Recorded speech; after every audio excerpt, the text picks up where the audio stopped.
How do you feel the first time you ask for a job? Is it you that does the interview? No, I think it's one of these daily persons, like the dream person, like the and so forth. And so I have at least these three realms I'm familiar with, and then we've got testimony that people live in the realm that religious people live in. We know there's that other realm, and we know there are other realms of being, as I've been called. That I think we have to take their testimony, and certainly I know that right in this context, the poem seems more real, perhaps, than some of these other realms. We've been taught some of them aren't real, but I'm sure they're all real in the same way, and we listen to their message back and forth. Well, I had gone for quite some time, 6 years or so, and I'd always been wondering, I wanted a verse realm to open like that prose realm, because I knew I knew another kind of much almost a higher. That sounds like I was graduating from high school. Well, it's higher, like on a mountain, and you see a vast vista. In the first shot of it was way up there. I wondered how come it was only in prose poems. Wouldn't something open that would be in a poetry? Coming after the way of Pound's cantos, but not at all like Pound's cantos, in which it's thought of as being a diary, but being a realm that I go to and see in and talk and hear voices and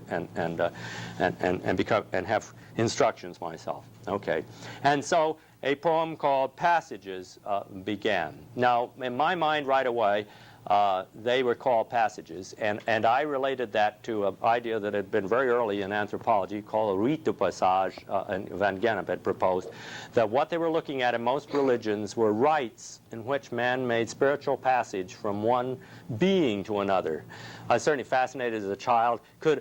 In some sense, were we like, could we ever be like the worm you got that spun the cocoon that came out from that inert thing and proved to be the butterfly that went on along, and so you saw metamorphoses, and at least my parents saw to it that I saw them and noticed them where they were taking place, and you began early to understand and be told the long story of the seed cycle, from the seed to the plant to the multiplications of seeds and saw that as being. Now in poems, all of these say they're only analogies, but it's like a seeding of language, so that it begins to generate itself. And by the time I started Passages, I was most concerned by this time about generative language, not expressive language. In this, quite a change had begun to take place in our contemporary poetry. I'm concerned with the fact that language generates meanings, not that I do. I attend the meanings that language generates, and I can only attend those meanings that I hear when it's going on. So I become a poet listening to the poetry. What is it saying? And both my craft and my imagination is how far can I hear the vast range of human experience that is contained. Our language is literally a storehouse of human experience. And that's what the range of meanings are that you find when you research them there. There are ages and ages and ages of human meaning. And gee, what do we don't get to we participate in it. We don't put something in there. We go in and participate in our larger sense in which we are human. I mean, rather than our, there's enough of me to, and as you can hear right now, it would like talk all the time. So I must be doing something else in a poem. There must be another me that gets to be there in a poem. More true to me. Now the first hints of this poem arriving when I copied the following two passages out in a notebook. I came back the next day, and all of a sudden, here was this poem. I write Passages 1, and I start, and I knew it had started, but more than that, I looked just above it in the notebook, and I thought, my goodness, yesterday I copied out what finally unleashed the possibility in me. It was from the Emperor Julian. Julian had, in the beginnings of the Christian period, made a reversion back to try to establish the old Greek mysteries in Greece. And they were Neoplatonic mysteries after Plotinus, and especially after the magic mysteries of Proclus and the late Neoplatonists. And from Julian's hymn, Julian is a poet as well as an emperor, and he wrote hymns to the gods again. And from his hymn to the mother of the gods, the Magna Mater, the two following lines I had written down in my notebook. And Attis encircles the heavens like a tiara, and thence sets out as though to descend to earth. For the even is bounded, but the uneven is without bounds, and there is no way through or out of it. That was the first year of this book, so that was in 1965 when I copied that passage. This year I found in a Persian mystic, Rumi, who is now is a 13th century poet, coming very later indeed than Julian, an answer to that thing that this opened up. For the even is bounded, but the uneven is without bounds, and there is no way through or out of it. And from the Persian mystical poet, he says, but love has found a way through even the unbound. And this is an astounding presumption of love, and yet it, as I think, unleashes finally. I think you see in the paradox of this one, it's unbound, so you can't get through it, you can't get beyond it. Meanwhile, the poem wants to have no bounds. So no, it's so intriguing that, of course, it would open up everything because it was a great dare out there. And finally, much later, I don't come to the end of it. I come to oh, but that door you thought was a door is open, not closed. You called it a door because it was standing open, not because it was closed and you couldn't go through. Why did you talk about through unless you were about to pass through? Oh, I have one other thing to tell you about poetry, but I know that everybody doesn't experience this when they read, because I once met a graduate student, a woman who got her degree in the novel, and she revealed at a dinner table that when she read, she didn't see anything at all. I said, how did you read a novel? And she said, well, that's why she got her PhD in it, because the only way to get to a novel was the hard way.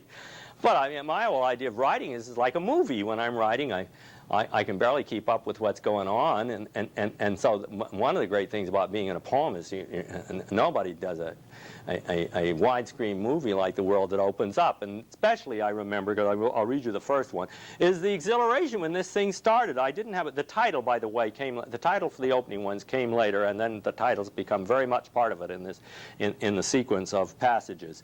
But it was a passage into the first thing you see. Now, I knew it, so it was just very much like a dream present while I was writing, and was I evoking it? But no sooner had I even addressed, but to her without bounds. Now you see I'm answering to that line above. But to her without bounds I send wherever she wanders. But I tell you, it was just that I wrote passages, and the poem's beginning, and then I saw the lines above, and then I saw the without bounds, and I knew the name that was the name of the woman at the river that handed the other series to me, and I knew she was also the goddess of a wandering tribe of Celts in the Scythian territory in the 2nd century A.D., 2nd century B.C., not yet pushed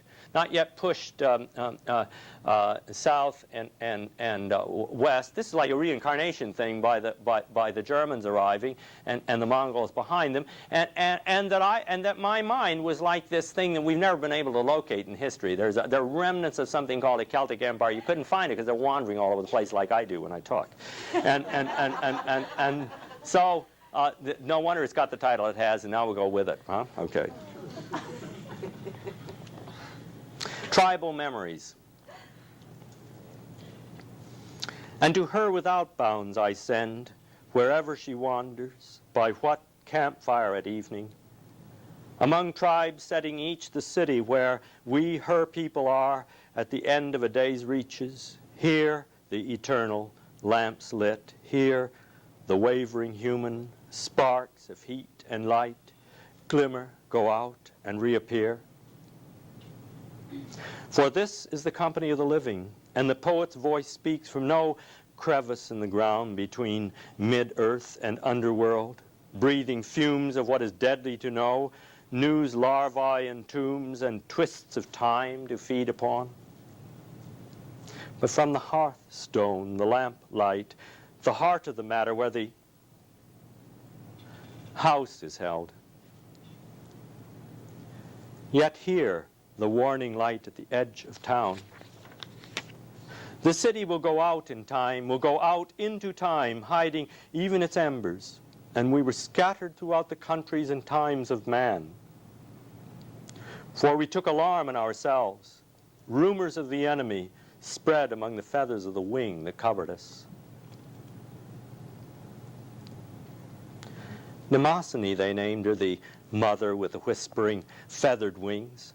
Memory, the great speckled bird who broods over the nest of souls, and her egg, the dream in which all things are living, I return to, leaving myself.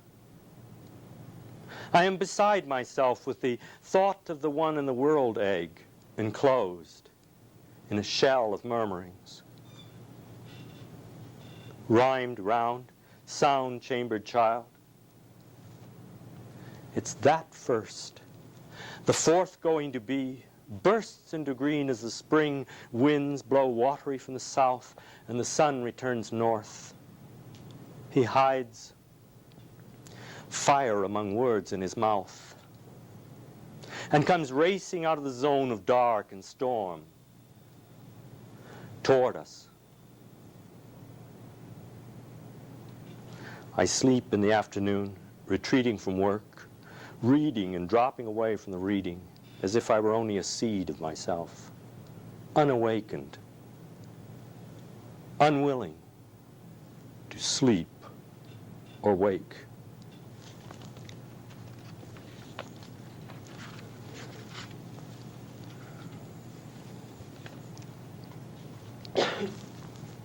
In a little group meeting and reading poems this afternoon, we had a poem that projected the work of the poem as a weaver, and with a wolf and the shuttle. And the shuttle wasn't in, but I mean it was the picture of weaving. And while I talked at that time about the tradition in which poetry is a fabrication, and that it is a weaving, and raised the picture that poets may very well, at the stage of Homer, where is he singing? Well, we know in one scene that he's singing in a banquet scene, but a weaving is going on. Both Penelope and Penelope at one end and Ithaca, and at the other end in Troy, Helen is weaving. They're weaving the events of that great epic, and it may very well be that the poet is actually singing of a war to the women who are home in the winter time as they weave, and that the weaving and the weaving and the fire and the shadows and light flow through that poem and furnish its emblems and images all the way through, and actually, while that at the time it flows into this poem, and I thought of it as very much my thinking of the poem. In time, I've come to realize that quite a number of Homer scholars have this picture of the possibility that we see this. There's a little redundancy that you drag a poet along to some local war to have him sing about Troy and what was going on, in the pattern, one of the most likely, especially since women have full control. Oh, there's one more weaver in that poem, Athena. Athena tells Odysseus that, cunning as he is, she's really a bigger cheat than he is, and she has been weaving all his trouble too. So there's a weaver in the divine world, and that is also a woman. Now the poet is told, really, you think you're telling the tale to us, but we've been weaving. We, the audience, have been weaving your mind as you went through it. So, passages 2 is at the loom.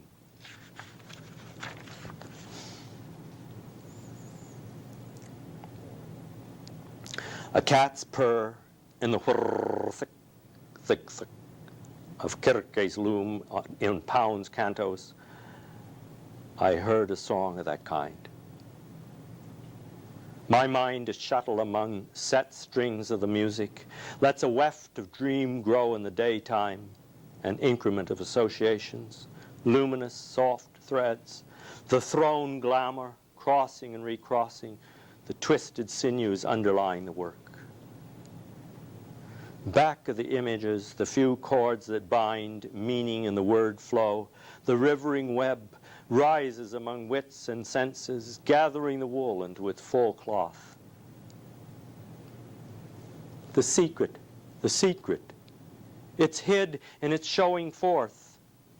The white cat kneads his paws and sheathes his eyes in ecstasy against the light bounding from his fur as from a shield, held high in the midst of a battle. What does the worm work in his cocoon? There was such a want in the old ways when craft came into our elements. The art shall never be freed of that forge, that loom, that lyre, the fire, the images, the voice. Why, even in the room where we are, reading to ourselves, or I am reading aloud, sounding the music, the stuff vanishes upon the air, line after line thrown. Let there be the clack of the shuttle flying, forward and back, forward and back. Warp, warp, warp. Cast of a net or a laying of eggs, from warp to throw. The threads twisted for strength. There can be a warp of the will. O weaver, weaver, work no more, Gascoigne is quoted. Thy warp hath done me wrong. And the shuttle carrying the woof, I find, was scuttle, harpoon, a dart, an arrow, or a little ship, navicula, Weberschiff, crossing and recrossing from shore to shore. Prehistoric, scuttle, scoot, a bolt, a bar, as of a door, a floodgate. But the battle I saw was on a wide plain. For the sake of valor, the hand trained to the bow, the man's frame withstanding. Each side facing its foe for the sake of the alliance, allegiance, the legion, the vow that makes a nation, one body not be broken. Yet it is all we know, a melee, a medley of mistaken themes, grown dreadful and surrounding dread, so that Achilles may have his wrath and throw down the heroic Hector who raised that reflection of the heroic in his shield. Now you saw beginning there in the motions of my hand something that was beginning, and I'll read where those measures first became defined. One more from these early passages. Ezra Pound, when he did the Imagist Manifesto in 1910 and started one of the strongest reformations of poetry, had made a series of don'ts, things we were not to do. And among the don'ts that we were not to do is we were not to have a metronome. Now, he meant a poem that went ta-tum, ta-tum, ta-tum, ta-tum, right, and a count. But the only way in which to come close to music again, of course, was to bring a count back in.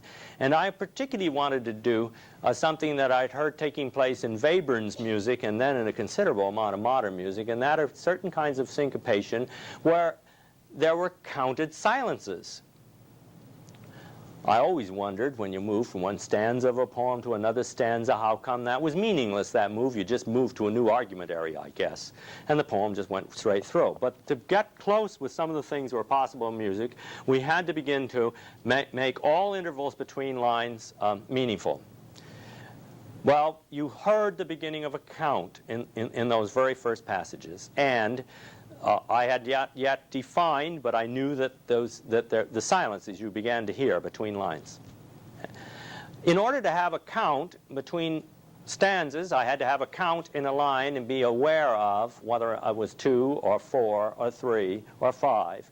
And then I could open up, and then it was very simple. And in passages, if those of you get Bending the Bow, you will find that beginning with where it appears, then very clearly defined, is that when there is a space between elements, and there are even one-line stanzas in the poems, there are many one-line stanzas, when a space appears, that's a count of 1.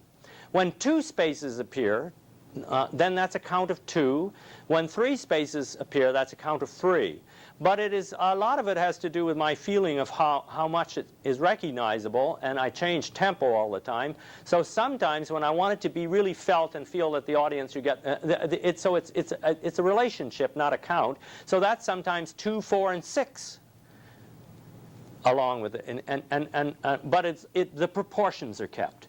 And then you begin to feel the count in the lines, because the lines are not mannered. That is, they are not all on the same count, but there is a count again, what Pound said. And Pound, of course, had an intuitive count. You can't read the count as a not know. There's an intuitive count. But he had banished the one thing that could have given you a count, which is the counterpart of what the metronome's talking about. The metronome sets tempo, doesn't it? But it has the count in it, and everybody read that. We shouldn't be counting anything going on in the line. And we've got a lot of poetry that couldn't even dance across the floor. And try a waltz sometime when you ain't counting anything, but just flowing with the music.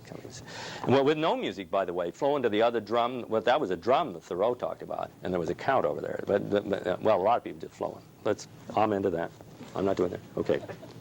And the title of this, believe me, I'd felt it, and I wasn't, and I thought, why can't I get what I feel in those first poems?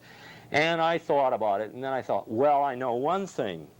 You're afraid to move your hand. And you're afraid, as a matter of fact, I realize you're afraid to move your body. Well, I had 2 attacks of sciatica last year, so I'm not sure I'm going to do it the way I was called for. But what got me with it, I remembered Stravinsky, he got worse than I am right now. But in 1936, when I heard him first conduct in San Francisco, this is how the soccer went. And I thought, gee, if you're not willing to do that on a poem, you sure can't get it to move that way.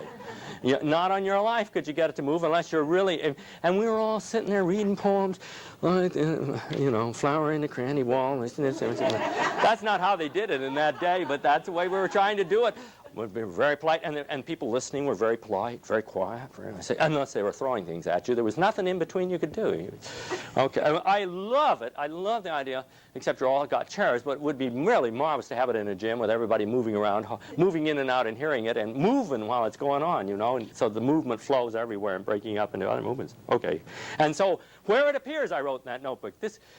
Even reading these is years ago, but it was so exciting as these little steps came. It's going to appear, and I knew what was going to appear. Okay, and it was because my hand was going to be in it when it was done. All right, where it appears. I'd cut the warp to weave that web in the air, and here. Let image perish in image. Leave writer and reader up in the air to draw, momentous, in conclusions. Ropes of the first water, returned by a rhetoric. The rain swells. Statistically insignificant as a locus of creation, I have in this my own intense area of self-creation. The sun itself, insignificant among suns. The magi of the perishable bring forth the mirror and iridescence, an ocean, which I hold in the palm of my hand, as if I could cast a shadow to surround what is boundless, as if I could handle this pearl that touches upon every imagination of what I am. Wrong about the web, the reflection, the lure of the world. I love. Now that one, all the way through, it's two. There's no, and it's in this poem. One more. The next one, of course, variety begins to appear in this. I'd found those measured silences. I began to see, yes, you can get the variety in there that you have in a line. You have all the options that you have in the line, that it can be 2, 4, and whatever in its measure. And also I'd returned to the caesura, which had been missing. That is, in the Renaissance period, commas made the caesura, but when under the firm tutelage of the grammar of the 19th century, punctuation, which originally indicated how did you read it, was made to indicate subservient. It's corporation punctuation, which never existed before. It tells you when a clause is subservient to another clause. The 18th century, high style in the 18th century, and certainly in Shakespeare, don't use punctuation like you're taught in school to use it. I guess they've letting all punctuation go now. But so that it became puzzling in the 19th century, how did you indicate a caesura, since the poets maintain, many of them, the punctuation to indicate a caesura. Now in this thing, caesuras are appearing within the line, and so you've got spacings within line, and then you've got this business of counts in between, and so forth, opening up the line with spacing its elements out. Passages 5. The moon, so pleasing, a light, round, haloed, partially, disclosed, a ring, night's wedding signet.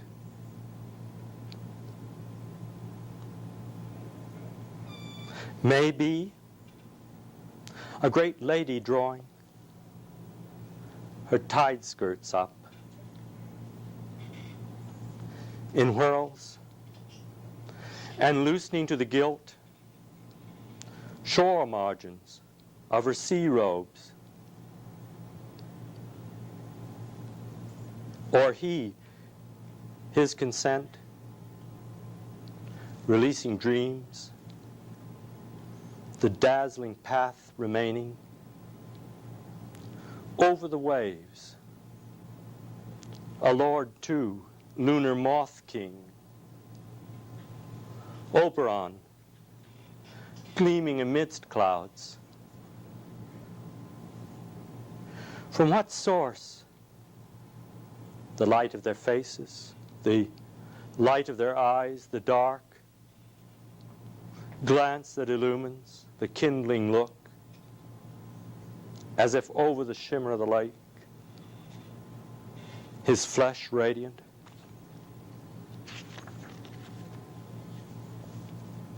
My Lord and Lady Moon, upon whom, as if with love, the sun at the source of light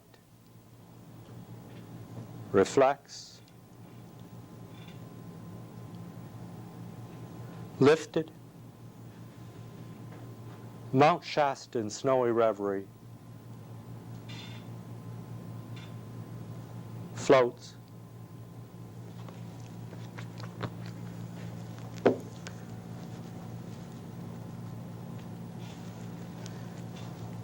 I want to take you through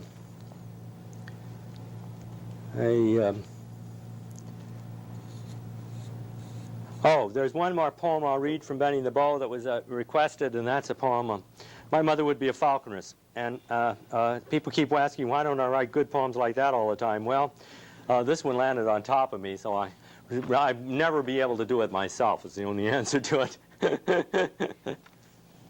I'll read you the little preface that goes with it, which is a description about sort of how the poem landed on top of me.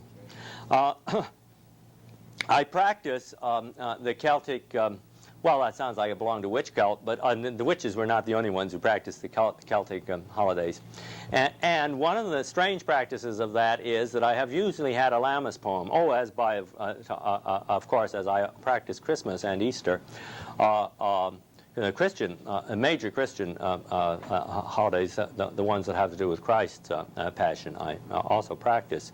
Lammas is always a surprise. What I do is, because it's a fearful night for me, and I have a number of Lammas occasions, but this is the one that really landed on top of the show. I wakened in the night with the lines, "My mother would be a falconress, and I a falcon at her wrist," being repeated in my mind. Was the word falconress or falconess? The troubled insistence of the lines would not let go of me, and I got up and took my notebook into the kitchen to write it out at the kitchen table. Turning to the calendar to write the date, I saw it was Lammas, 2 a.m., August 1st, 1964. I remembered then that George Stanley had told me that Saturn, my birth planet, was brilliant in the early morning sky. But that's between 1:30 and 2, he said, when you were fast asleep, keeping the hours you do. And searching out the poetic lore of what America is, I had been reading Blake's Vision of the Daughters of Albion these last few nights, just before going to sleep. With what sense is it that the chicken shuns the ravenous hawk, I had read. And I said to myself, yes, there are bloody men, and I am not one of them, but of chicken kind, for I would never draw blood, which goes to show one should be careful of vain self-delusions entertained at bedtime. For now my dream would have me a hawk, and hearing my account, Jess comments, especially since chickens do draw blood, whereupon I recall those horrible cannibalistic hens I treated at Treesbank that needed only the first sign of blood that might be left after egg-laying to tear at each other, bloody not from hunger but from malice, like so many poets furious in their pecking order. Do I draw blood then chicken-wise and hide myself in a hawk's disguise? But dreams ever betray our minds, and in the dream there is another curious displacement upward, for the bell, which actually is attached to the falcon's leg by a buet just above the jess, in the dream becomes a set of bells sewn round the hood, a ringing of sound in the childhood over the poet's head.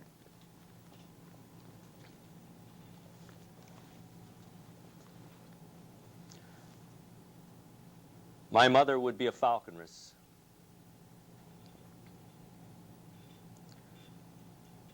My mother would be a falconress, and I, her gay falcon treading her wrist, would fly to bring back from the blue of sky to her, bleeding, a prize, where I dream in my little hood with many bells jangling when I turn my head. My mother would be a falconress, and she sends me as far as her will goes. She lets me ride to the end of her curb, where I fall back in anguish. I dread that she will cast me away, for I fall, I mistake, I fail in her mission. She would bring down the little birds, and I would bring down the little birds. When will she let me bring down the little birds, pierced from their flight with their necks broken, their heads like flowers limp from the stem? I tread my mother's wrist and would draw blood. Behind the little hood, my eyes are hooded. I have gone back into my hooded silence, talking to myself and dropping off to sleep. For she has muffled my dreams in the hood she has made me, sewn round with bells jangling when I move. She rides with a little falcon upon her wrist. She uses a barb that brings me to cower. She sends me abroad to try my wings, and I come back to her. I would bring down the little birds to her I may not tear into. I must bring back perfectly. I tear at her wrist with my beak to draw blood, and her eye holds me, anguished, terrifying. She draws a limit to my flight, never beyond my sight, she says. She trains me to fetch and to limit myself in fetching.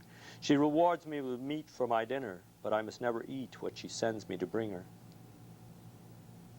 Yet it would have been beautiful if she would have carried me, always in a little hood with the bells ringing at her wrist, and her riding to the great falcon hunt, and me flying up to the curve of my heart from her heart to bring down the skylark from the blue to her feet, straining and then released for the flight. My mother would be a falconress, and I had your falcon raised at her will, from her wrist sent flying as if I were her own pride, as if her pride knew no limits, as if her mind sought in me flight beyond the horizon. Ah, but high, high in the air I flew, and far, far beyond the curve of her will were the blue hills with the falcon's nest, and then I saw west to the dying sun. It seemed my human soul went down in flames.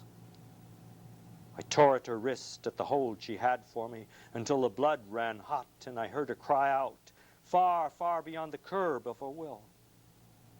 To horizons of stars beyond the ringing hills of the world with a falcon's nest I saw, and I tore at her wrist with my savage beak. I flew as if sight flew from the anguish in her eye beyond her sight, sent from my striking loose from the cruel strike at her wrist, striking out from the blood to be free of her. My mother would be a falconress, And even now, years after this, when the wounds I left her surely healed, and the woman is dead, her fierce eyes closed, and if her heart were broken, it is stilled, I would be a falcon and go free.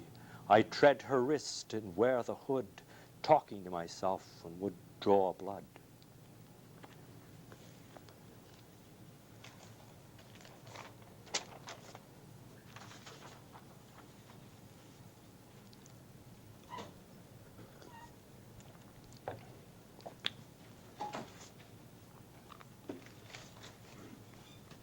Geez, that leaves a rather beautiful little place. And by the way, imagine writing as fast as you can write, getting to the end of that thing, and then being able to go back and go to sleep because you haven't. And then in the morning you go to find out what you've written, because I wrote that so fast I had no idea what I'm writing. I knew I had to write it or I couldn't go to sleep. That was all. I mean, if I didn't get that thing done, going there in the morning, I woke up in the morning still with an edible worry. I said my mother would be a falconess and I'd be a falcon. No, it said falconess. It was all right. It was. I'm absolutely straight, and I saw the poem as saying something else, and I hadn't reverted one of those awful Freudian turns. Okay, I'm going to sing a song. Lo and behold, it's a song. And it had its own surprise when I wrote this song first. Although I'd had some songs in plays, but I never thought about a song happening as a poem. We were living in an apartment at the time at the present time we have a big house, so I could go away in a corner of it and sing a song if I wanted to and not be embarrassed by the fact that I have to sing it when it's going on. And so I don't write them. But this place, I look around and Jess is working in the other room. I think, oh my God, I write the first line. I see, I can't write it, I got to sing it. So I try it, sort of, sing fair lady. I say, no, you got to sing it out.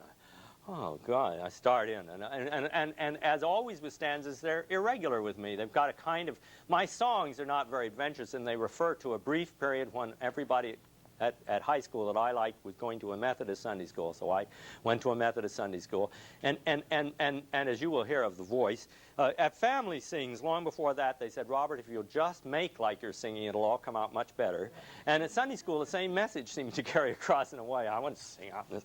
And there was a little hint that if you sort of get that voice, it was.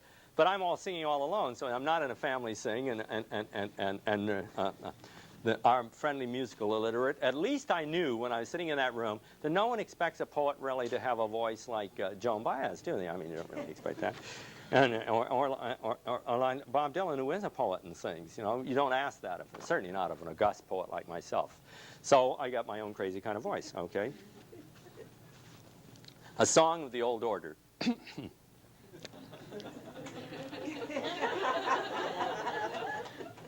Sing fair the lady and her knight, sing the two friends, brothers or lovers who keep troth, and praise the man and the woman, naked betrothed, to give green to the earth, and by their love raise the day's light.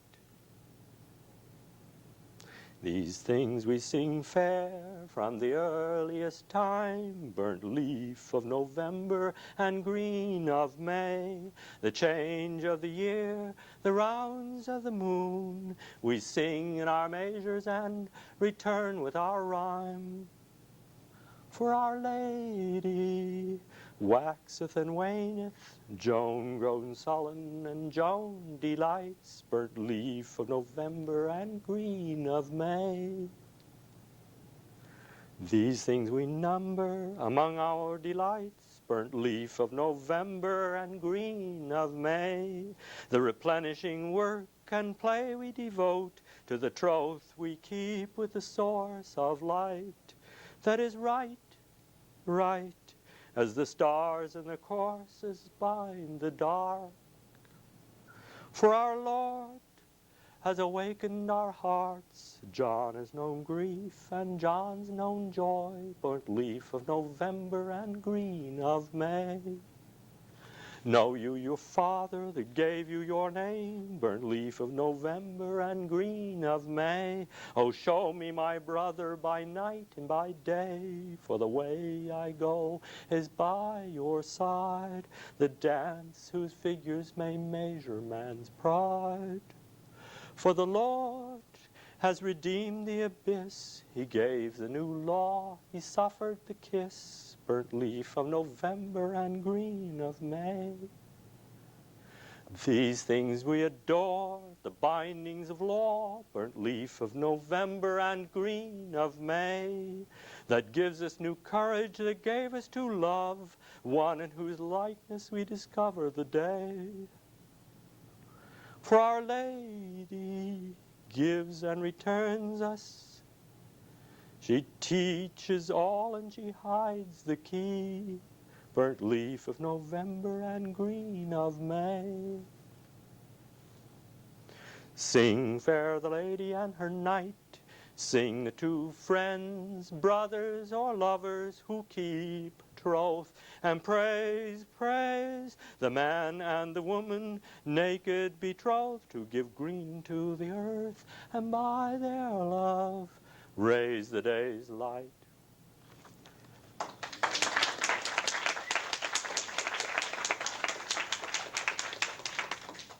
Well, let's see, my strategies shift a bit. I'm going to read two recent passages. Passages were numbered up through 37, and then I began to wonder, why are you numbering them? There's not a beginning one. Doesn't it suggest if you went from 1 to 37, the ordinations, they don't, since they're really coming back into a realm, why should I number the times I go back in? The first time I went back in, I saw so-and-so. The second time, in fairy tales you do that, so there must be something about 37. Now, actually, since I've given up ordinations of the passages, now the numbers become significant. They're a line of ordination. And in back of that was, if I can open up to you this business about a realm again, one of the propositions about the change that was taking place in the concept of the poem was made by Charles Olson, who proposed that we were going to have composition by field. Now he'd gotten the idea of field composition out of Gestalt psychology. It had proposed in the 20s that when we look at a work of art, we actually see it as a field, and when you read all the way through a novel, you're not going from the beginning to the end, you're raising the whole thing in your mind. So when you reread it, you're the same place you were. We wouldn't reread novels if we were going from the beginning to the end, would we? But a perfect example of field, the difference between Aristotle's proposition of beginning, middle, and end, and field composition is the difference between going between San Francisco and New York, where there's nothing in between, and exploring the country. You'd start somewhere, anywhere, but if you would certainly not be going from beginning to end if you were exploring the country. You'd wander around, you'd look around, you move in a field in a very different way. But Gestalt had found out that when people look at a canvas, you can't name where the painter began painting, and even if you named where he began painting, you can't name where a man begins looking on a canvas, and he continuously reassembles a canvas. Then they found when they examined how do people read a page, there were real trouble reading if they started at the beginning of a sentence and read through to the end, because the ones who were at home reading scanned the whole page, and in scanning the whole page read through it. So they knew the whole page and kept rehearsing the whole page over and over again. The whole thing took place in their minds. They got behind pieces of paper and watched them, and the eyes scanned the whole thing, and it would go ahead and back and over, and meanwhile actually the mind was going through sentences, but it was knowing how to do the sentences because it had scanned the whole field. Well, this is coming, it took a long time. 1920 they started talking about this, and it was way ahead in the 50s before we started talking, aren't we writing that way? And so this field occurred. Now this was like the problem of physics about our time. Physics has been puzzling in our century about how come we have unidirectional time. How come our experience is unidirectional? Actually our experience isn't. The psychologists were out worrying about the opposite. How come they said when we start out young and we end up old, we're always ourselves and it's all there wherever we are? I mean, or do you think you're halfway through something or anything? Or the only child you know right at the moment is the one that's here, and you don't know anything about the child who is somewhere else. I mean, the child that was you. It has to be the one that is you right now. That's only when you're in contact with. And the old man, that must be the old man you're going to be. No, it has to be the one that's right here. That's the only old man you know about it, or old woman, or whatever. Because the imagination is the character. Imagination was exactly like that. Okay. The physicist said at one point, one wonderful book on the contemporary mathematics, whatever, he says, I guess the time that we have that seems to go from past to future must be kind of a hair.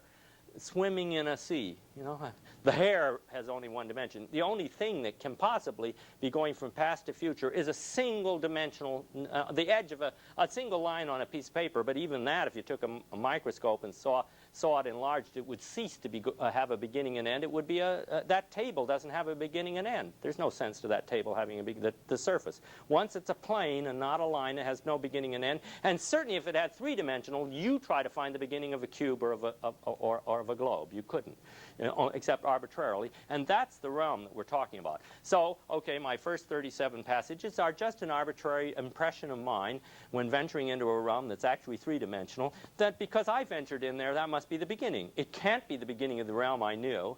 And now I'm more responsible to the realm than I am to the mere fact that I had a beginning of supposedly my first entry. Yet I don't believe I had my first entry when I started passages, because the actual domain of passages is the language itself, not a poem.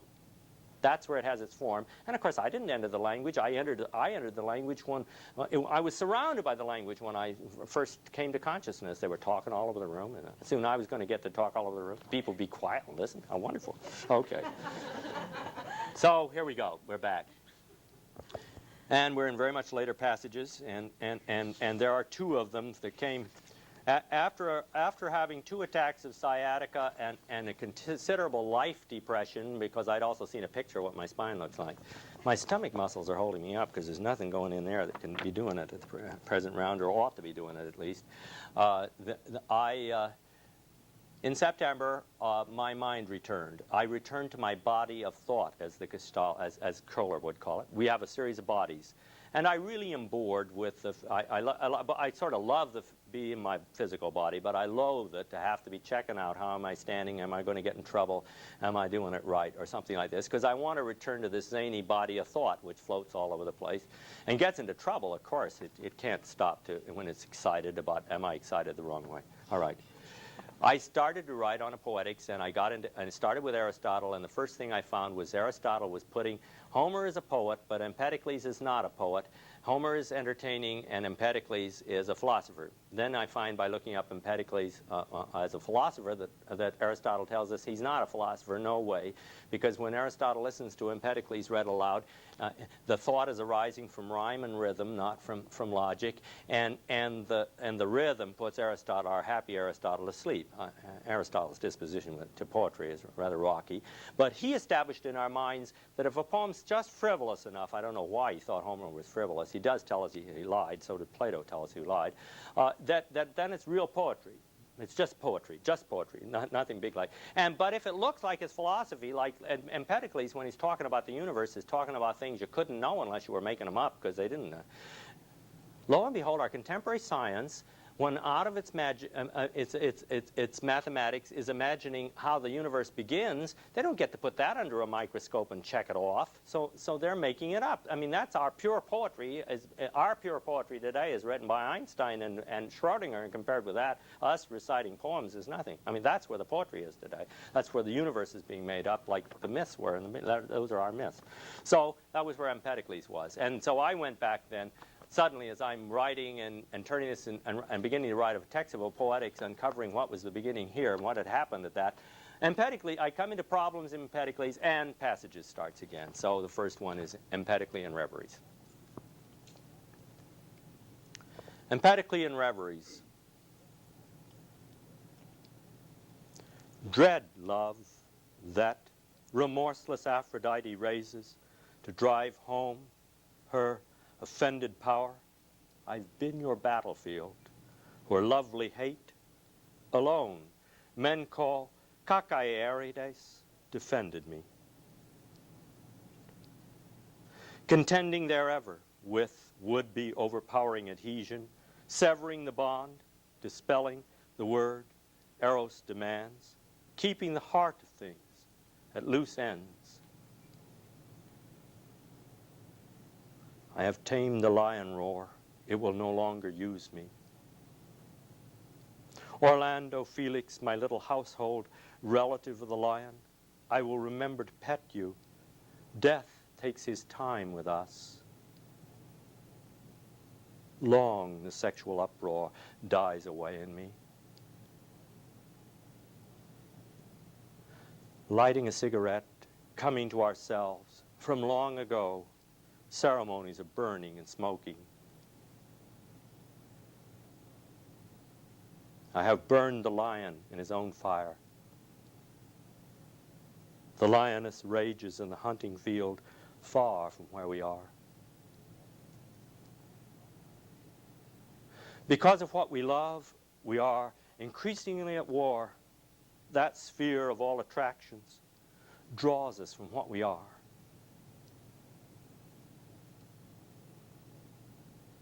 In this place I make my stand, and a line appears, or I have drawn a line, where, resolute, or in my fear compounded, I face the rapt sphere of a dissolving pain. There is no kindness here.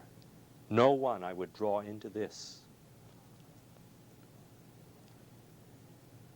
Love that would dissolve all boundaries, so that Blake is outraged by the first dissolve of outline and rages out at Titian, Rubens, Rembrandt for the inmixing of light and dark, the color in turmoil, resolving in him an undying hatred that would annihilate all kindness.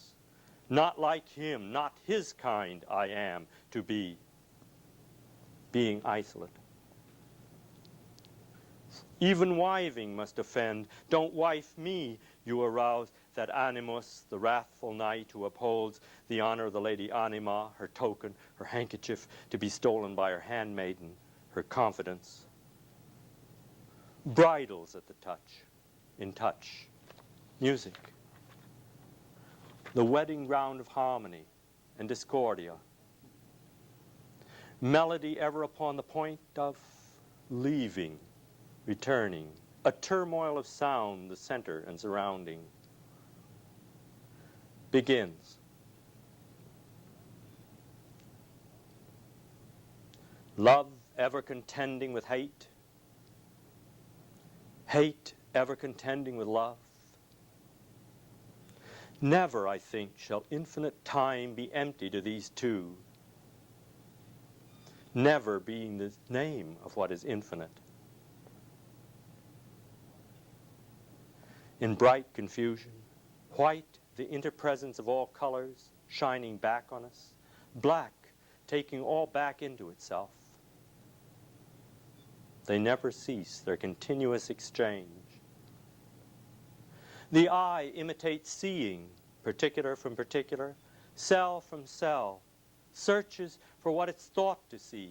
This week, the track of a monopole, previous to a field of gravity. The sun, as if it were an infinite fire, infinitely hot beyond our heat, the earth turning from summer into cold and dark, ice widening over the sea's reaches. But in wrath they are all different. They dance in differing. There is a field of random energies from which we come, or in such myriad disorganization, field rises as a dream, the real, this projection of many dreamers. Daimones, the Greeks named them, still to be realized, were here this demon comes into being as a mote. Temporarily, needs higher organizations to reveal himself. Man so organized, the woman seems taken out of him. Returning to his side, admires. Darwin comments, the deity effect of organization. The two contending spheres, il combattimento di Tancredi e Clorinda, dazzling, darkening, come into, come in order to, each other, sing. Nothing in the libretto is for the moment not embarrassing. Enemies in love? E tu che porte, correndosi, risponde. He e guerra e morte. Life's an organization of time to allow the suspension of an order out of order, longing then ever to come into order, yet prolonging the exchange. It is by avoiding the rapid decay into an inert state of equilibrium that an organism appears so enigmatic, Schrödinger writes, so much so that from the earliest times of human thought, some special non-physical or supernatural force was claimed to be operative in the organism, and in some quarters is still claimed. Gere morte avrai? Dice? She answers. Throughout the contest, the musical ground where they contend, Colle di gioia, forth in enmity, transmutose erise, enters song's opera, a smile, as if in the distance, arriving or departing, the dying or arising of a roar, the arrival or departure. Animal laughter, advancing, thematic, to all that's gone before.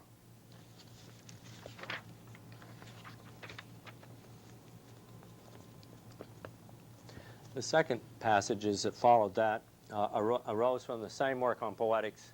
This is not about to appear next week. It's a 5-year sort of project. Like, I should be aware of all those. Remember, the Soviets were always doing a 5-year project, which meant they just flunked the previous year.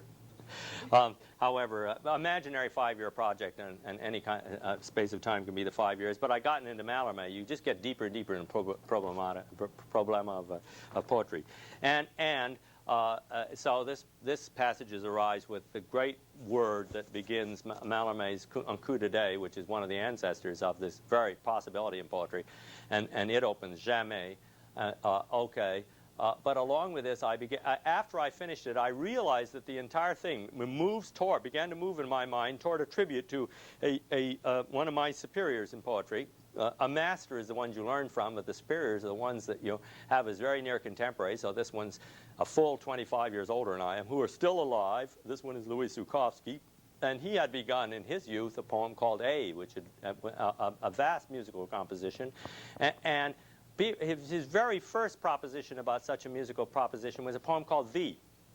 And if I inherited some necessity to deal with Mallarmé, and those of us in our American tradition who now have Mallarmé to deal with, it's because Zukofsky had posited it in the center of what was happening in the modernist period in America. Okay, he had finished A. He had written A24, and then he wrote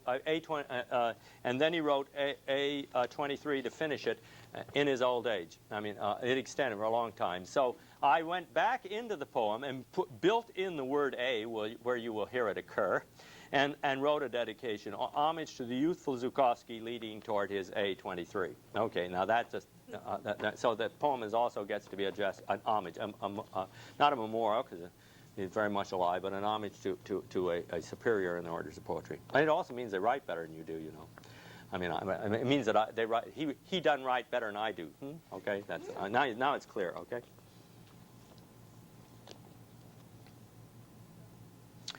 Jamais must extend beyond the throw of the dice. A just now yet. No throw of the dice may chance it. Let us take the excellence of style to be lucidity. Clearly, there is no last chance. Whether a certain word is to be taken with what precedes or with what follows, hard to punctuate, as in Heraclitus, reason being such always, men fail to understand. Always men fail to understand. Lovely the dreams and chance encounters, but now is wedded throughout to the intention of a universe. Verse linked to the idea that governance moves beyond. Not forever on earth, never. Only an interval here, entire, given a life takes. The octave, the first and most powerful overtone, given in the nature of sound, which is God's art, the principle of recognition. Man's art, an other arbitration of the whole, nature of sound in which the sameness of the note is dismissed. In the flicker, shutter or shudder, ancient, absent-minded, the granite massif was present in mind, disrupting the pervasive overtones of the universe. So taking place in the particular, now following is haunted, a unique moment taking over. The demon of incident, hugeness, reorganizes. The insistent beating of the moth's wings at the screen, where panic tears apart. Silence, the eternal, inertia, thunderous outweigh, the stability of the central triad, in which the impression of a key wavers. What? I do not know what I see. Entirely in sea, all feel of home abolished. Love flings itself forward. At sea, in its work, harmony, dark-winged, creature of the air.